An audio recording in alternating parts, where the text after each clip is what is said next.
pra te adorar, ó Rei dos Reis. Foi que eu nasci, ó Rei Jesus.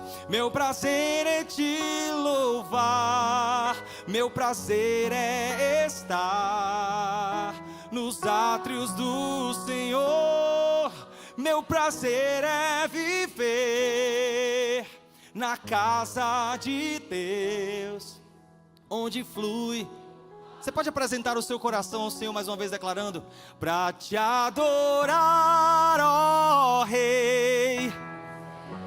Foi que eu nasci, foi que eu nasci. Diga isso a Ele. Sim, declare. O meu prazer é te louvar, meu prazer é estar, diga, nos átrios do Senhor. Meu prazer é viver na casa de Deus, onde flui o amor.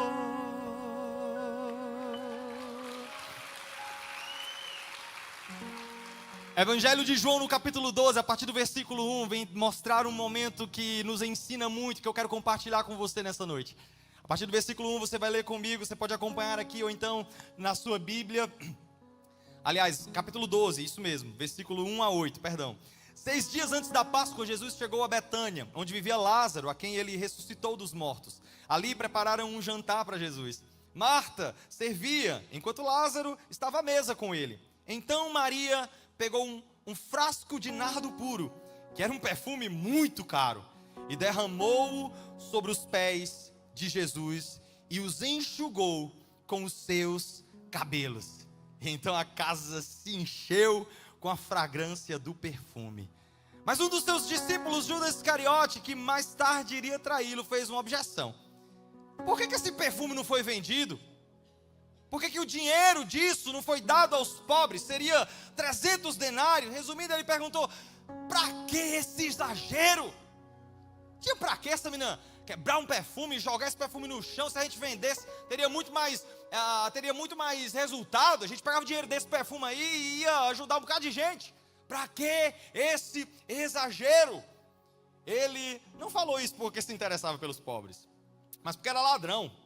E sendo responsável pela bolsa de dinheiro, ele costumava tirar o que nela era colocado. E respondeu Jesus: deixe-a em paz, que o guarde para o dia do meu sepultamento. Pois os pobres vocês sempre terão consigo, mas a mim vocês nem sempre terão.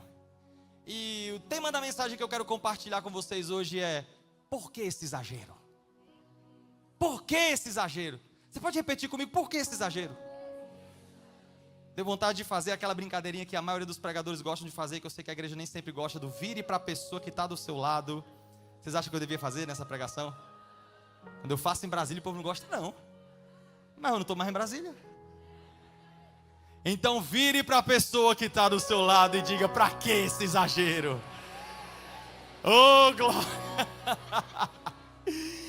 Mas é interessante esse texto, eu fico imaginando a reação das pessoas ali, todo mundo olhando um para a cara do outro, ali com cara de paisagem. Gente, o que está acontecendo aqui? A mulher invadiu aqui tudo com um perfume caríssimo, jogou aos pés de Jesus. Não tinha necessidade desse exagero todo. Tudo bem, eu entendo que ela está grata, pois, trazendo o contexto, Jesus, há um tempo atrás, havia ressuscitado o irmão dela, Lázaro. Você já viu esse texto bíblico, esse momento em que Jesus ressuscita Lázaro? Então você imagina a gratidão do coração daquela mulher, mas mesmo com aquela expressão de gratidão, ainda houve objeção. Mas eu acho interessante porque muitas vezes, Ediele, é assim que a gente vem aos cultos. Nós não queremos nos mover exageradamente. O que é que vão pensar de mim? Investir pesado aqui numa make, numa maquiagem. Eu vou sair daqui com a maquiagem toda borrada. Os caras olham assim: o que é que vão pensar de mim se eu ficar aqui levantando o meu braço, se eu ficar quietinho no meu canto? Mas eu acho interessante porque muitas vezes a gente vai para um estádio ver um time que nós gostamos de ver jogando, e a vibração que nós fazemos quando o nosso time ganha é exagerada.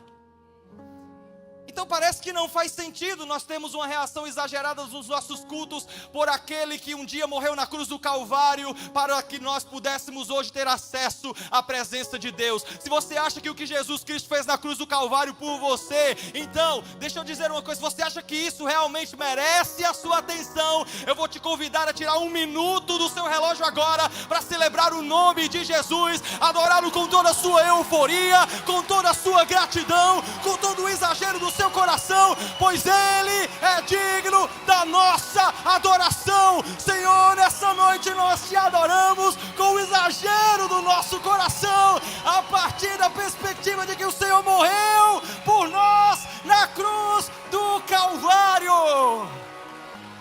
Ah, seja adorado nessa noite, Jesus. Para que esse exagero, Lude? Porque Ele morreu por mim. Por que esse exagero? Porque eu que estava destinado ao inferno, hoje tenho vida eterna e estou destinado ao céu. Por que esse exagero? Porque eu tenho convicção de que a vida não acaba aqui, pois um dia Jesus virá nos buscar e eternamente estarei com Ele. Aleluia! Acho que foi isso que passou pela cabeça de Maria, ao derramar aquele perfume caro. Que essa seja uma noite de você não se preocupar com quem está do seu lado, o que é que ele vai pensar de você, mas exageradamente expresse a sua adoração àquele que morreu por você na cruz do Calvário. Nós te adoramos, Jesus. Nós exaltamos o teu nome, Jesus.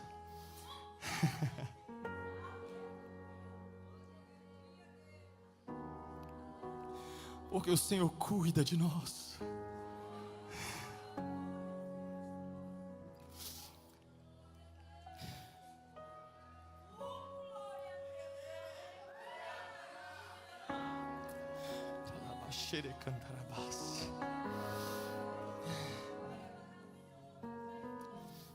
Existem vários porquês para te levar a nessa noite sair do seu conforto, ou então da sua postura, talvez um pouco mais contida, um pouco mais séria. Existem vários porquês para que hoje você expresse uma adoração também exagerada ao Senhor.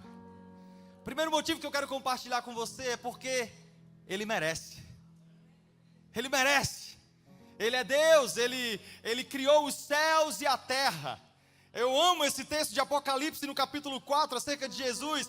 Capítulo 4, versículo 11, vai dizer o seguinte: Tu, Senhor, e Deus nosso, és digno de receber a glória, a honra e o poder, porque criaste todas as coisas e por tua vontade elas existem e foram criadas. Ei, só em saber que Ele criou todas as coisas, nós temos a convicção de que Ele merece a nossa adoração. Ele merece ser exaltado. Ao olhar para a criação, a gente olha para um lado, olha para o outro, percebe o quão perfeito, o quão conectado, o quão interligado todas as coisas são. Você sabia que enquanto você está aqui sentado, existe todo um sistema imunológico dentro de você, cuidando para que você não adoeça? Você sabia que enquanto você dorme, existe todo um sistema de manutenção no seu corpo, para que você consiga acordar com saúde? A palavra diz que até enquanto nós dormimos, o Senhor dá. O Senhor faz. Nós não temos como calcular a perfeição. Você sabia que enquanto nós estamos aqui, o sistema solar, os planetas, as galáxias estão situadas em posições específicas. A Terra especificamente no espaço está situada num lugar específico que, se movesse alguns centímetros, alguns metros, seria incompatível com a vida. Mas porque Deus pensou em cada detalhe, nós temos vida. Nós estamos aqui. Nós estamos de pé. Ele merece a nossa adoração, porque Ele é Deus. Ao entender isso, você começa a perceber: opa, Ele merece mais a minha atenção do que aquele meu time de futebol.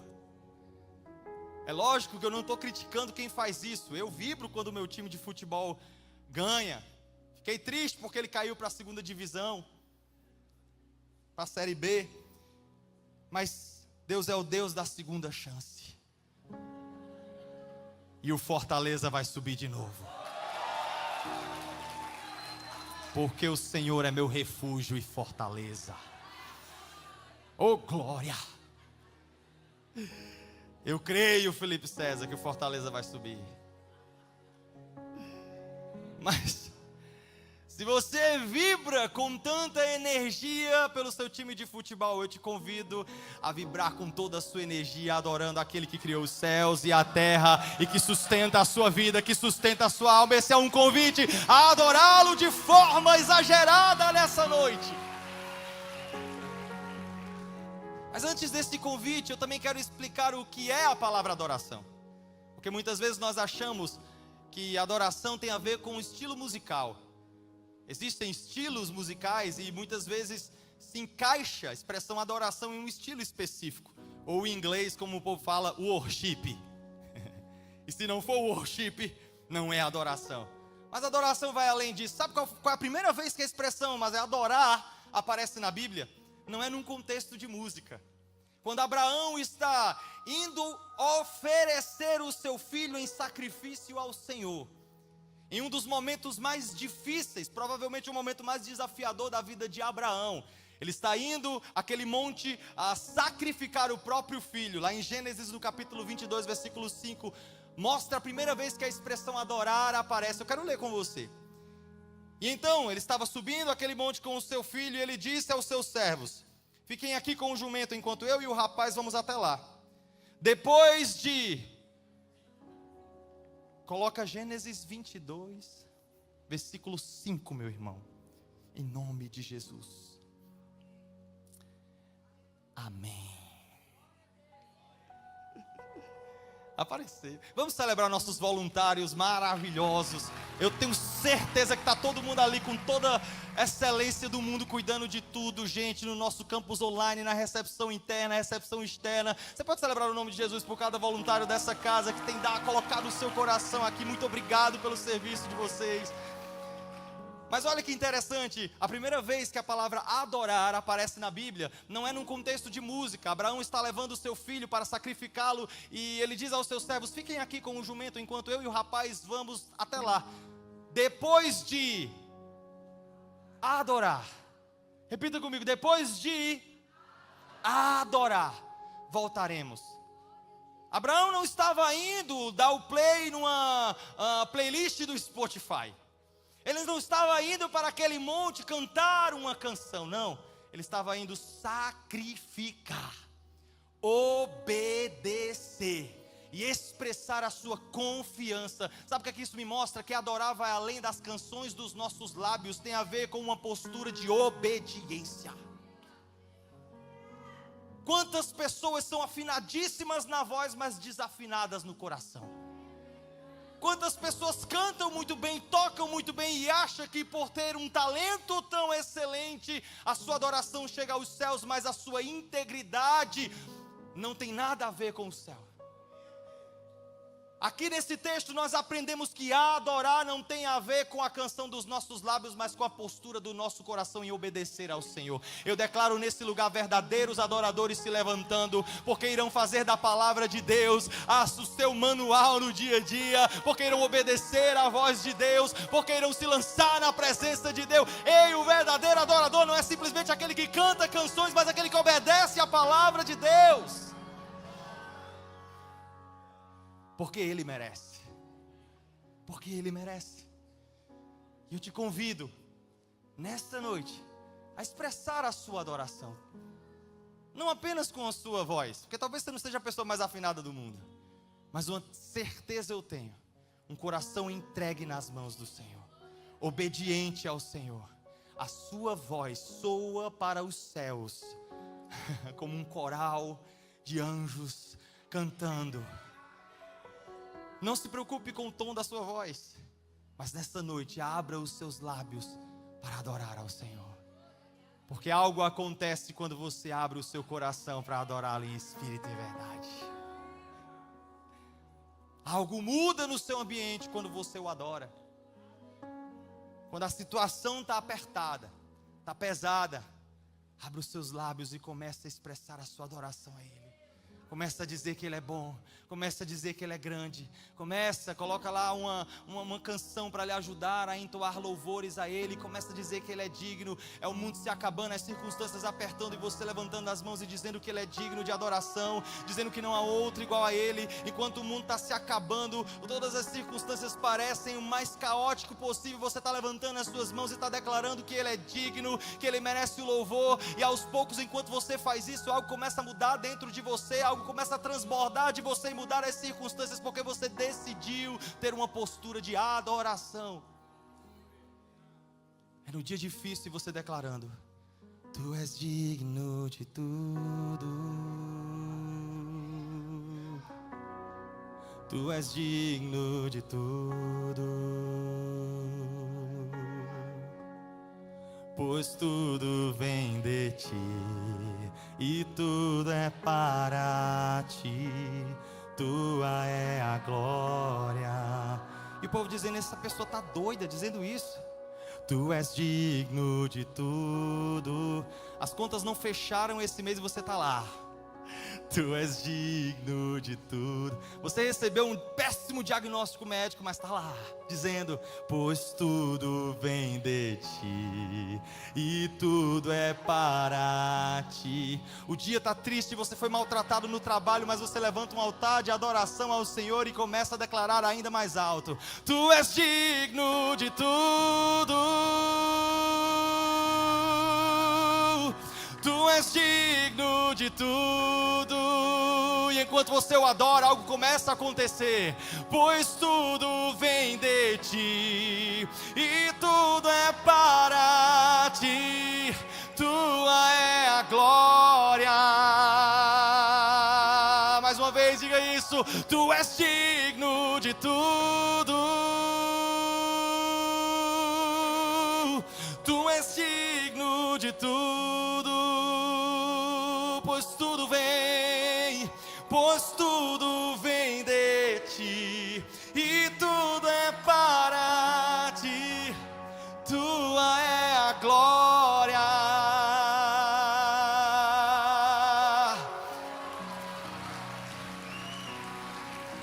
Uma adoração independente das circunstâncias não é exagero, é proporção. É só aquele que entende o quanto o Senhor fez, o quanto o Senhor faz, o quanto Ele é bom. Não olha para as circunstâncias para então adorá-lo. Começa a adorá-lo e então muda as circunstâncias ao adorá-lo. Essa é uma noite de expressar a sua adoração a Ele, independente da sua dor, independente das circunstâncias, porque Ele é digno.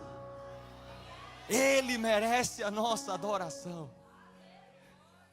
Foi isso que Maria entendeu, Ele merece. Ele é o próprio Deus. Maria era aquela que estava aos pés de Jesus, como nós cantamos hoje aqui, escolhendo a boa parte, porque entendia que Ele era o próprio Deus. Ele merece a minha adoração, Ele merece a minha atenção. Mas também, segunda coisa que eu quero compartilhar, nós precisamos adorá-lo de forma exagerada. Podemos adorá-lo de forma exagerada porque entendemos que recebemos dEle. É interessante, sabe, a gente geralmente é rápido demais para reclamar o que falta e lento demais para agradecer o que temos. Impressionante como a gente dá falta das coisas muito rápidos e não paramos para pensar, para perceber que o Senhor tem nos dado saúde, tem nos dado vida. O Senhor tem nos dado muito mais do que nós podemos contabilizar, pois enquanto nós estamos aqui, o Senhor está trabalhando em nosso favor. Existem anjos ao nosso redor, nos livrando, nos guardando do mal. Existe tanta coisa acontecendo no mundo espiritual, uma batalha sendo travada pela minha vida, pela sua vida, e o Senhor está travando essa batalha. Existem mais motivos para agradecer do que para reclamar. Mas quando você entende o quanto você recebeu do Senhor, você percebe que o silêncio não combina com alguém que recebeu do alto. Se você entende o quanto você recebeu, eu te convido a não ficar em silêncio essa noite. Tira mais um minuto para glorificar o nome de Jesus no seu lugar. Tira mais um minuto para exaltar o nome de Jesus nesse lugar. Aquele que entende o quanto recebeu, aquele que entende o quanto foi perdoado, aquele que entende o quanto é amado, celebra ainda mais alto, adora ainda mais alto. Você que nos acompanha online, que entende o quanto foi perdoado, coloca aí nos comentários: o Senhor é a minha força, a Ele seja honra, a Ele seja glória, seja louvado, seja exaltado por toda a eternidade, pois é Ele quem me sustenta.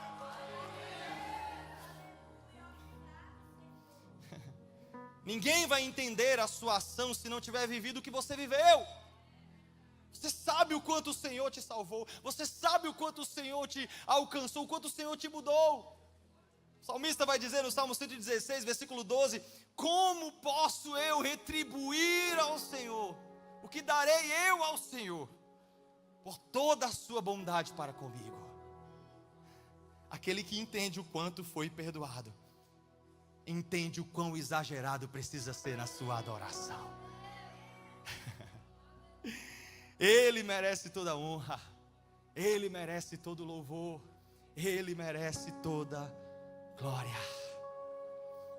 E a terceira coisa que eu quero compartilhar, acerca do porquê. Por que ser exagerado na minha adoração? Sim, eu entendi porque Ele merece, porque eu recebi, mas também para que todos vejam, para que todos vejam, para que todos vejam o que o Senhor fez para comigo. O texto que a gente leu acerca de Maria fala que ela quebrou aquele perfume, e logo o perfume, gente, alguém já quebrou perfume em casa? Já quebrou algum frasco de perfume? Lá em casa de vez em quando, olha, eu sou desastrado, pá. É um cheiro que passa um tempão dentro de casa, não? Quando é perfume ainda é bom.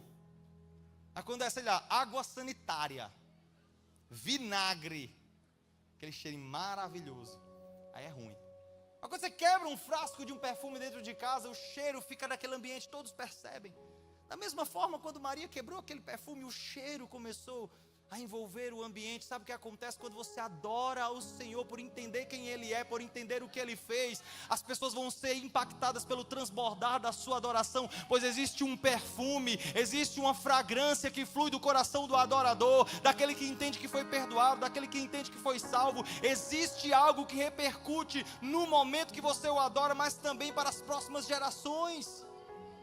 Existe um outro momento lá em Lucas, que vai falar de uma outra mulher que ela teve um momento de gratidão. O texto a identifica como uma pecadora. Olha só o rótulo que a mulher recebeu. O próprio texto identifica ela como uma pecadora, lá no capítulo 7 de Lucas.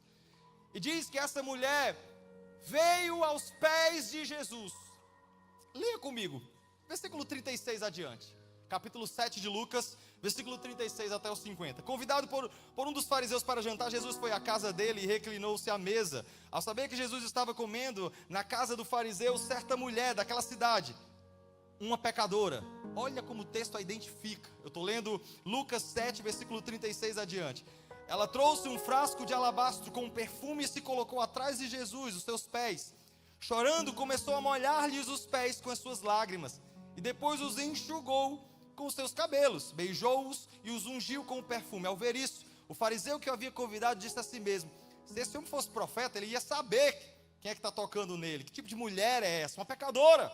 Então Jesus disse: Simão, eu tenho algo a dizer a você. Disse, mestre: 2 homens deviam a certo credor, um lhe devia 500 denários, o outro 500, um devia 50 denários, o outro 500.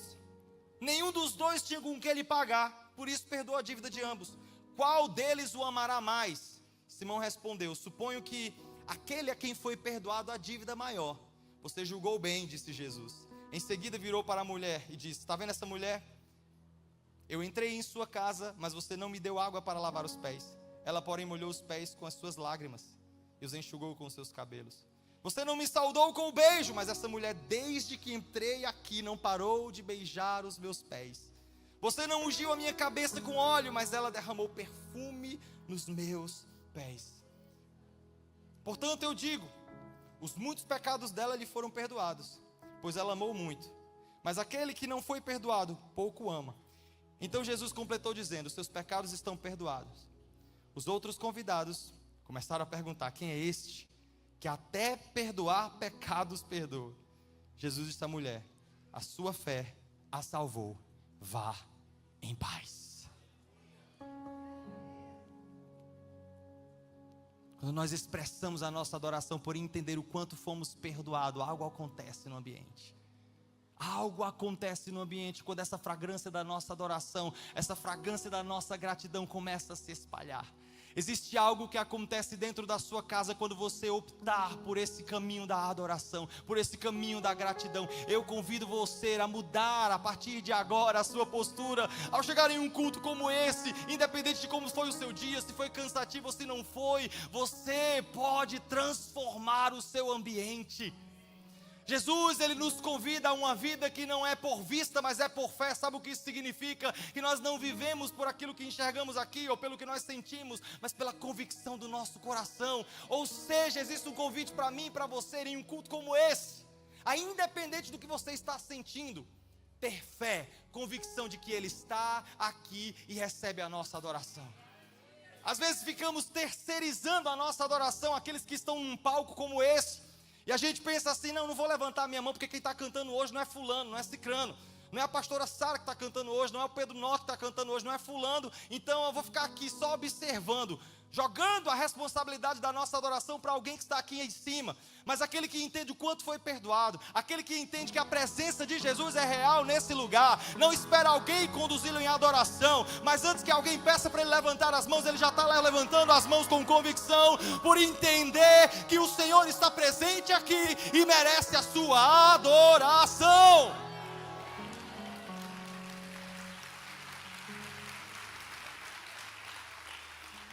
É muito bom quando nós temos líderes de adoração, como a pastora Sara, como o Pedro Norton, nos conduzindo com tanta intensidade, com tanta autoridade. Isso é lindo, é maravilhoso. Mas é desleal da nossa parte jogar a responsabilidade para quem está aqui no palco sobre a nossa própria adoração ao Senhor. Independente de quem estiver servindo, no lugar que você estiver, levante as suas mãos e adore ao Senhor, por entender que Ele merece toda a sua adoração.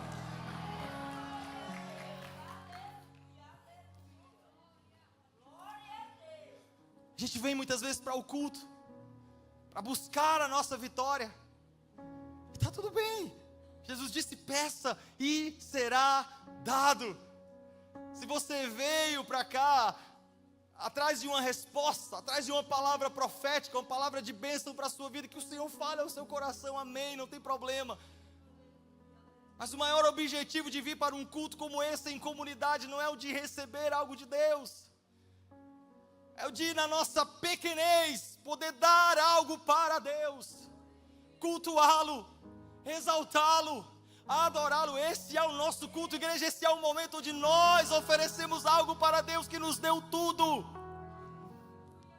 e Ele, na sua rica misericórdia, mesmo assim, repita comigo, mesmo assim, nos abençoa, derrama a sua graça, derrama o seu favor. Ei, que essa seja uma noite onde você vai ser abençoado sim, mas sabe por quê? Porque você escolheu adorar ao Senhor, e Ele que está entronizado entre os louvores, começa a se mover nesse lugar, e enquanto Ele move, pessoas são curadas, pessoas são transformadas, pessoas são alcançadas, porque você escolheu transformar esse lugar num altar de adoração ao Senhor. E é inevitável, repita comigo, inevitável. É inevitável adorar ao Senhor e algo não acontecer. A circunstância pode até não mudar, mas algo dentro de você muda. Eu não tinha incluído isso no esboço, mas enquanto eu meditava nesse esboço ali, eu lembrava de um texto lá em 2 Crônicas, no capítulo 20. 2 Crônicas, no capítulo 20, é um momento em que Josafá, rei de Judá, ele se encontra na famosa sinuca de bico. Já ouviu essa expressão, sinuca de bico? Num momento muito difícil, onde vários povos se juntam contra Judá, e ele poderia pensar, provavelmente pensou, é o fim, está todo mundo vindo contra a gente. Mas o texto fala lá em 2 Crônicas, no capítulo 20, que ele decidiu consultar o Senhor. Ele decidiu jejuar e buscar o Senhor. E o Senhor falou com ele. E o Senhor disse: Josafá, nessa luta não tereis de pelejar, não tereis de lutar. Veja o livramento que eu darei a você. E eu amo esse texto. Está lá no versículo 20. Eu estou lendo 2 Crônicas no capítulo 20. Se puder colocar para mim esse versículo. 2 Crônicas no capítulo 20. Vai nos dizer algo inusitado. A estratégia que Deus deu para Josafá nessa batalha é uma estratégia inusitada. Porque a gente para pensar, é guerra medieval. Alguém já assistiu produção medieval de série, de filme, essas batalhas sangrentas, né? Aí você deve pensar assim, foi uma estratégia ali de armamento e tudo mais. Olha só a estratégia que Deus deu para Josafá. De madrugada partiram para o deserto de Tecoa. Quando estavam saindo, Josafá lhes disse: escutem-me, Judá e povo de Jerusalém, tenham fé no Senhor. Repita comigo, tenham fé no Senhor. Tenham fé no Senhor, o seu Deus, e vocês serão sustentados. Tenham fé nos profetas do Senhor e terão a vitória. Coloca o versículo 21. Depois de consultar o povo, Josafá nomeou alguns homens para cantarem. Olha isso, gente. A estratégia, Lude, que Deus deu para Josafá vencer aquela batalha. Não foi lança, não foi espada, não foi cavalos de fogo, não. Juntou um povo para cantar ao Senhor e o louvarem pelo esplendor da sua santidade. Sabe outra coisa que eu acho interessante? Eles não foram cantando uma canção que pedia algo a Deus. Eles não chegaram cantando: dá-me a vitória, Senhor, a batalha é tua, vem com teu exército, mata todo mundo. Poderia cantar, né? Mata todo mundo, tô marchando para ver o Senhor, mata todo mundo, acaba com a raça deles, o inimigo já perdeu, e agora é nossa vez, agora é nossa vez, agora é nossa vez. Mas não foi essa a estratégia. A estratégia que Deus deu para Josafá: eles vão cantar ao Senhor, louvarem pelo esplendor da sua santidade, por entender que o Senhor é digno, por entender que Ele merece, e eles vão à frente do exército dizendo: deem graças ao Senhor, pois a sua misericórdia dura para sempre. Deem graças ao Senhor, pois a sua misericórdia dura para sempre. E enquanto eles adoravam, e enquanto eles exaltavam, a palavra diz que aconteceu algo no terreno do inimigo.